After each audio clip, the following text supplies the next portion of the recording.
Cutting across live now to Prime Minister Narendra Modi. He's speaking at the Diamond Jubilee celebrations of the Gujarat High Court. और भारत के लोकतंत्र दोनों को ही मजबूत किया है। गुजरात हाई कोर्ट की इस अविस्मरणीय यात्रा की स्मृति में आज एक डाक टिकट जारी किया गया है। मैं इस अवसर पर न्याय जगत से जुड़े आप सभी महानुभावों को, गुजरात की जनता को अपनी शुभकामनाएं देता हूं। माननीय, हमारे संविधान में लेजिस्लेचर, एग्जीक्यूटिव और जुडिशरी, उनको दी गई जिम्मेदारी हमारे संविधान के लिए प्राणवायु की तरह है। आज हर देशवासी पूरे संतोष से ये कह सकता है कि हमारी जुडिशरी ने, न्यायपालिका ने संविधान की प्राणवायु की सुरक्षा का अपना दायित्व पूरी दृढ़ता से निभाया है। हमारी जुडिशरी ने हमेशा संविधान की रचनात्मक और सकारात्मक व्याख्या करके खुद संविधान को भी मजबूत किया है।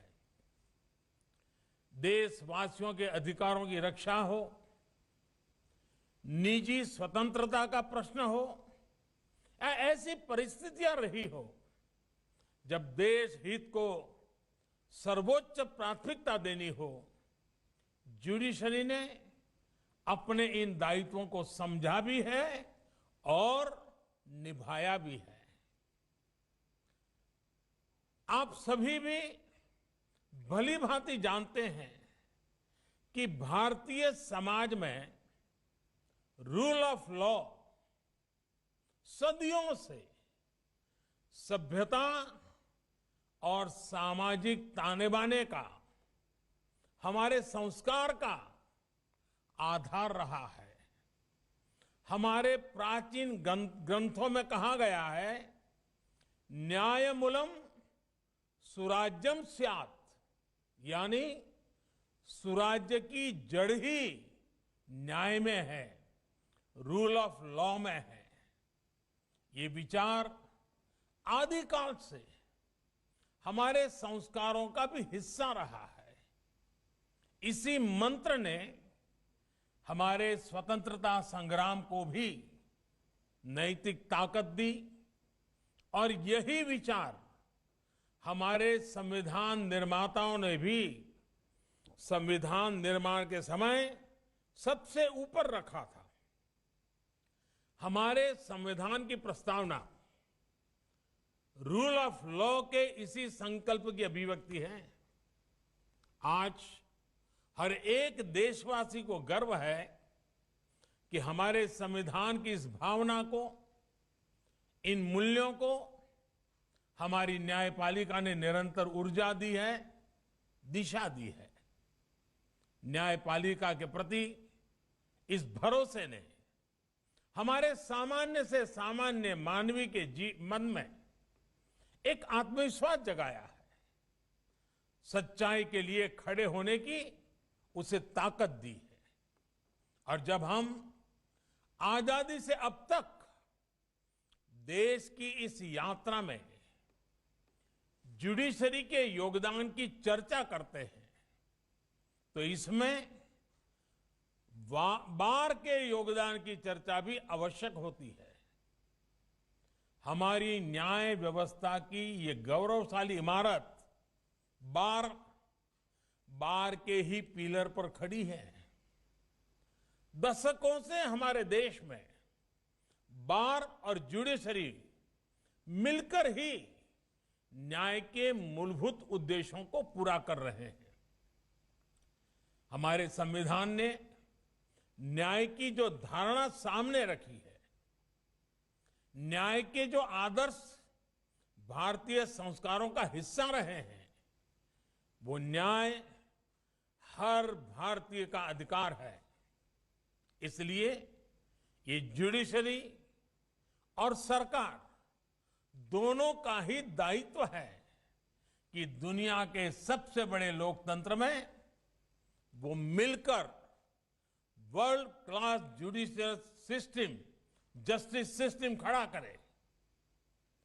हमारा जस्टिस सिस्टम ऐसा होना चाहिए जो समाज के अंतिम पायदान पर खड़े व्यक्ति के लिए भी सुलभ हो, जहां हर व्यक्ति के लिए न्याय की गारंटी हो और समय से न्याय की गारंटी हो। आज न्यायपालिका की तरह ही सरकार भी इस दिशा में अपने कर्तव्यों को पूरा करने के लिए निरंतर प्रयास कर रही है। भारत के लोकतंत्र ने, हमारी न्यायपालिका ने कठिन से कठिन समय में भी भारतीय नागरिकों के न्याय के अधिकार को सुरक्षित रखा है। कोरोना वैश्विक महामारी के समय हमें इसका उत्तम उदाहरण फिर एक बार देखने को मिला है। इस आपदा में अगर एक और देश ने अपना सामर्थ्य दिखाया, तो दूसरी ओर हमारी न्यायपालिका ने भी अपने समर्पण और कर्तव्य निष्ठा का उदाहरण पेश किया है। गुजरात हाईकोर्ट ने जिस तरह लॉकडाउन के शुरुआती दिनों में ही वीडियो कॉन्फ्रेंस से सुनवाई करना शुरू कर दिया, जिस तरह एसएमएस कॉल आउट, मुकदमों की ई फाइलिंग और ईमेल माय केस स्टेटस की सेवा शुरू की गई, कोर्ट के डिस्प्ले बोर्ड की यूट्यूब पर स्ट्रीमिंग शुरू की गई, हर दिन जजमेंट्स और ऑर्डर्स वेबसाइट पर अपलोड किए गए। इन सब ने यह सिद्ध किया है कि हमारा जस्टिस सिस्टम कितना एडेप्टिव है और न्याय के लिए उसके प्रयासों का विस्तार कितना ज्यादा है। मुझे बताया गया है कि गुजरात हाईकोर्ट तो इस दौरान कोर्ट प्रोसीडिंग्स की लाइव स्ट्रीमिंग करने वाला भी पहला कोर्ट बना है और ओपन कोर्ट की जिस अवधारणा पर लंबे समय से चर्चा होती रही है, उसे भी गुजरात हाईकोर्ट ने साकार करके दिखाया है। हमारे लिए ये संतोष का विषय है कि कानून मंत्रालय ने e courts integrated mission board project के तहत जो डिजिटल इंफ्रास्ट्रक्चर को खड़ा किया था, उसने इतने कम समय में हमारे कोर्ट्स को वर्चुअल कोर्ट के तौर पर काम करने में मदद की। डिजिटल इंडिया मिशन आज बहुत तेजी से हमारे जस्टिस सिस्टम को आधुनिक बना रहा है। आज देश में 18,000 से ज्यादा कोर्ट्स कंप्यूटराइज हो चुकी हैं। सुप्रीम कोर्ट से वीडियो कॉन्फ्रेंसिंग और टेली कॉन्फ्रेंसिंग को लीगल सैंक्टिटी मिलने के बाद से भी सभी अदालतों में ई प्रोसीडिंग्स में तेजी आई है। ये सुनकर हम सभी का गौरव बढ़ता है कि हमारा सुप्रीम कोर्ट खुद भी आज दुनिया में वीडियो कॉन्फ्रेंस के द्वारा सबसे ज्यादा सुनवाई करने वाला सुप्रीम कोर्ट बन गया है। दुनिया में हमारे हाई कोर्ट्स और डिस्ट्रिक्ट कोर्ट्स भी कोविड के टाइम में ज्यादा वीडियो कॉन्फ्रेंस सुनवाई कर चुके हैं। केसेस की ई फाइलिंग, इसकी सुविधा ने भी ईज ऑफ जस्टिस को एक नया आयाम दिया है।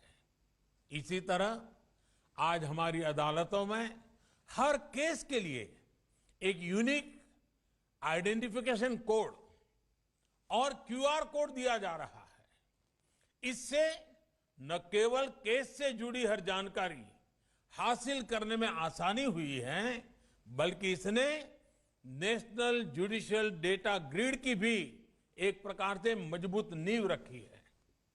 नेशनल जुडिशियल डेटा ग्रिड के जरिए लॉयर्स और लिटिगेंट्स केवल क्लिक मात्र से सभी केसेस और ऑर्डर्स देख सकते हैं।